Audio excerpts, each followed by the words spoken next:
¿Cómo están? En este video, mi grupo y yo les vamos a presentar sobre el caso del señor Tomás Lubanga Dilo. Lubanga fue juzgado por crímenes de guerra cometidos en la provincia de Ituri, en el país de la República Democrática del Congo, entre septiembre del 2002 y agosto del 2003. En este trance, el país estaba en un conflicto interno, catalogado como CANI, conflicto armado no internacional, que se originó por una disputa étnica entre Ema y Lendú.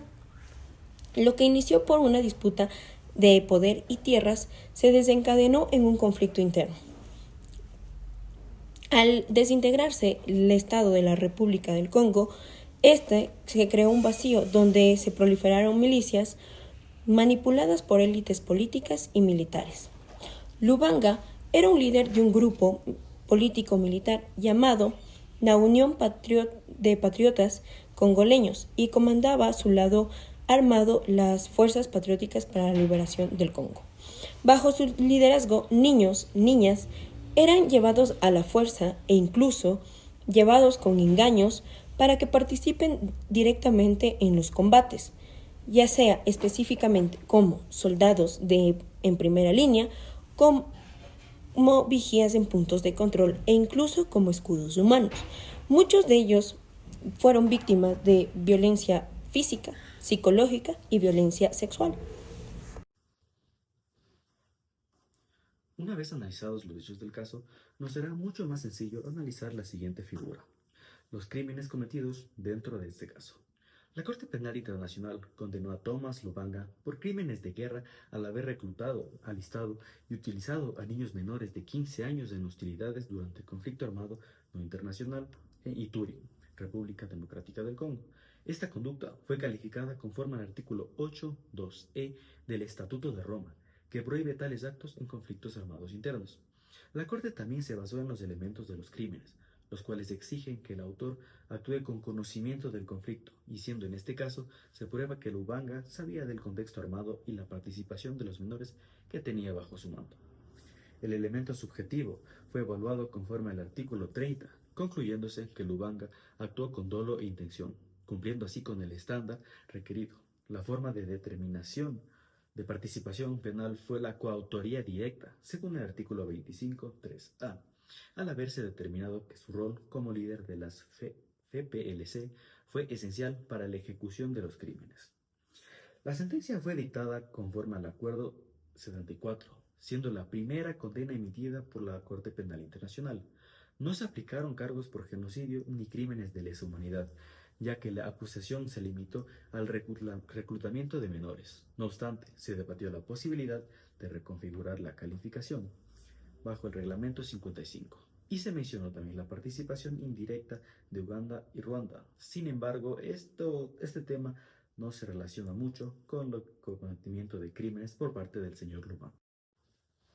Una vez analizados los crímenes cometidos dentro de este caso, nos corresponde analizar los responsables dentro del mismo. Y bueno, dentro de este caso, el único acusado es Tomás Lubanga, quien fue juzgado, como ya mencioné, como coautor directo de los crímenes de guerra vinculados al reclutamiento y utilización de menores. Al momento de los hechos, este ejercía como líder de la Unión de Patriotas Congoleños, UPC, y comandante en jefe de su brazo armado, las Fuerzas Patrióticas para la Liberación del Congo, FPLC. La sala de primera instancia de la Corte Penal Internacional incluyó que Lubanga no solo tenía pleno conocimiento del conflicto armado en Turi, sino que también ejercía un control efectivo sobre la estructura de mando y logística del grupo armado. Esta posición le permitió tomar decisiones claves, como establecer una política de reclutamiento de niños menores de 15 años con fines militares.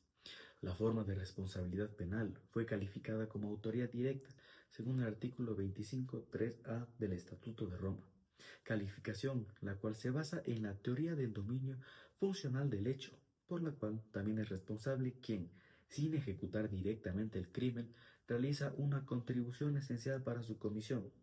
La Corte concluyó que Lubanga tuvo un rol central e imprescindible en el desarrollo del plan criminal, y que sin su participación, el patrón sistemático de reclutamiento de menores no se habría ejecutado. Esta responsabilidad fue probada mediante testimonios de víctimas, documentos internos de la organización armada y evidencia audiovisual, lo que permitió en primer lugar establecer su culpabilidad más allá de toda duda razonable. No se presentaron otras acusaciones en este juicio. No obstante, es importante mencionar que la Corte Penal Internacional reconoció la posible intervención indirecta de terceros estados, como ya había mencionado, Uganda y Ruanda, aunque estos aspectos no formaron gran impacto dentro de la acusación en contra del caso Lubanga. A su vez, la decisión del tribunal, el 14 de marzo del 2012, ocurrió un hecho histórico. La primera sentencia de la Corte Penal Internacional desde la creación del 2002 se declaró a Lubanga culpable de los crímenes de guerra de reclutamiento, alistamiento y utilización de niños menores de 15 años para participar activamente en la guerra.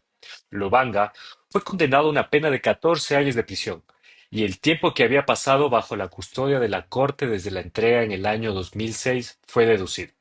Dicho fallo se fundamentó en testimonios de víctimas, especialmente de niños soldados, excombatientes y documentos incautados. El tribunal concluyó que se aprobó, más allá de toda duda razonable, que Lubanga tenía responsabilidad penal, debido a su posición de control y su participación en la inclusión de la política de usar niños de las Fuerzas Prácticas para la Liberación del Congo, llamadas las FPLC. La sentencia enfatizó la gravedad de los crímenes y el impacto devastador de las víctimas. Asimismo, se establecieron principios importantes sobre la participación en hostilidades y la edad mínima de responsabilidad penal internacional. Por último, acotando, el tribunal no aceptó tomar en cuenta más cargos debido a la estricta exigencia de las pruebas y la decisión de Fiscalía de centrarse únicamente en los crímenes de guerra, sobre todo de reclutamiento y uso de niños soldados, ya que este frente era más sólido y demostrable. Mientras el mundo a veces mira hacia otro lado, fue en la inolvidable Ituri, provincia de la República del Congo, donde la Corte Penal Internacional, irónicamente, encontró su primer gran propósito, ¿no? En el caso expuesto en este video, hemos concluido que tiene una relevancia imprescindible para el derecho internacional penal, puesto que su condena no solo fue la primera de la CPI, sino que destacó la gravedad de utilizar niños en los conflictos armados. En este caso nos dio varias lecciones, ¿no?, sobre los desafíos que tiene la CPI, incluyendo la dependencia de la cooperación de otros estados y las dificultades en logística en zonas en conflicto, ¿no? Asimismo, se logró un precedente histórico, ¿no?, para la prevención de crímenes atroces. Es decir, ¿no?, la posibilidad real de ser juzgado y condenado. Juzgado por un órgano penal internacional que puede llegar a influir en las decisiones de políticos y militares, que en un futuro pueden llegar a considerar hacer ciertos crímenes atroces, ¿no? Como en este caso el señor Lubanga, de crímenes de guerra al reclutar menores de edad. En este caso, también se construyó un precedente histórico inolvidable, ¿no? El caso contribuyó a poder documentar un sinfín de niños y niñas y familias que sufrieron y siguen sufriendo hasta el día de hoy los efectos de esta guerra interminable, ¿no?, que lleva desde el 1999 hasta la presente fecha.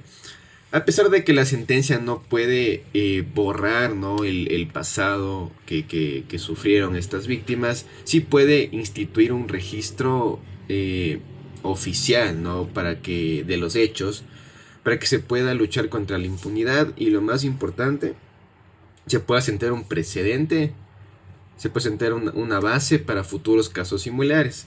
En este caso, remarca que el derecho internacional penal no solo castiga al responsable, en este caso el señor Lubanga, sino también afirma los valores de la humanidad, las normas imperativas del derecho internacional, y garantiza que las violaciones más graves no queden en el olvido. Con esto finaliza este video explicativo y muchas gracias.